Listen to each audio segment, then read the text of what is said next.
आज की स्टोरी है अकबर का साला। अकबर का साला हमेशा से ही बीरबल की जगह लेना चाहता था। अकबर जानते थे कि बीरबल की जगह ले सके ऐसा बुद्धिमान इस संसार में कोई नहीं है। फिर भी जोरू के भाई को वह सीधी ना नहीं बोल सकते थे।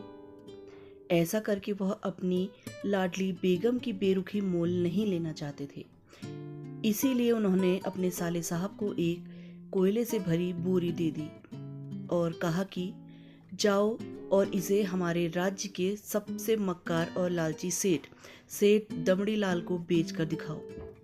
अगर तुम यह काम कर गए तो तुम्हें बीरबल की जगह वजीर बना दूंगा। अकबर की इस अजीब शर्त को सुनकर साला अचंभे में पड़ गया। वह कोयले की बोरी लेकर चला तो गया, पर उसे पता था कि वह सेठ किसी की बातों में नहीं आने वाला। ऊपर से वह उल्टा उसे ही चूना लगा देगा। हुआ भी यही। सेठ दमड़ी लाल ने कोयले की बोरी के बदले एक ढेला भी देने से इनकार कर दिया।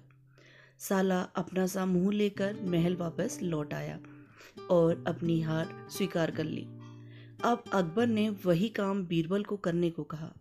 बीरबल कुछ सोचे और फिर बोले कि सेठ दमड़ीलाल जैसे मक्कार और लालची सेठ को यह कोयले की बोरी, क्या मैं सिर्फ कोयले का एक टुकड़ा ही 10,000 रुपये में बेच आऊंगा? यह बोलकर वह तुरंत वहां से रवाना हो गया। सबसे पहले उसने एक दर्जी के पास जाकर एक मखमली कुर्ता सिलवाया, हीरे मोती वाली मालाएं गले में डाली, महंगी जूती पहनी और कोयले को बारीक सुरमे जैसा पिसवा लिया। फिर उसने पिसे कोयले को एक सुरमे की छोटी चमकदार डिब्बी में भर लिया। इसके बाद बीरबल ने अपना भेष बदल लिया और एक मेहमान घर में रुककर इश्तिहार दे दिया कि बागदादा से बड़े शेख आए हैं जो करिश्माई सुरमा बेचते हैं, जिसे आंखों में लगाने से मरे हुए पूर्वज दिख जाते हैं और यदि उन्होंने कहीं कोई धन गाड़ा है तो उसका पता बताते हैं। ये बात शहर में आग की तरह फैली। सेठ दमड़ीलाल को भी ये बात पता चली। उसने सोचा जरूर उसके पूर्वजों में कहीं ना कहीं धन गड़ा होगा। उसने तुरंत शेख बने बीरबल से संपर्क किया और सुरमे की डिब्बी खरीदने की पेशकश की। शेख ने डिब्बी के 20,000 रुपये मांगे और मोल भाव करते करते 10,000 में बात तय हुई। पर सेठ भी होशियार था। उसने कहा कि मैं अभी तुरंत ये सुरमा लगाऊंगा और अगर मुझे मेरे पूर्वज नहीं दिखे तो मैं पैसे वापस ले लूंगा।